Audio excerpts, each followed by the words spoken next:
Tafiditra ao anatin'ny paikadin'ny fitondram-panjakana amin'ny fampandrosoana ny faritra Atsimo ny tetikasa Titre Vert izay natao tao Anaravaly, commune Ivodaka, distrika Namboasary. Amin'izao, 10 hektara no efa vita ny fanalana kirihitra ary 20 hektara no efa voasa. Amina velaran-tany 20 hektara anaovana ny tetikasa izay ananganana ny tanàna vaovao ho an'ireo olona tena marefo miisa 2,000.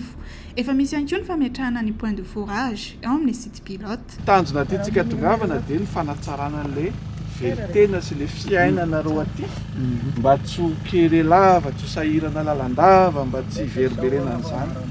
Dia tsika mila manao zavatra tsara, manara-penitra araka ny tokony ho izy. Mijery aty toerana dia mihaino anareo inona ny tena etaeta sy torohevitra avy aminareo mba ahafahana manatsara ny zavatra izay ataontsika miaraka.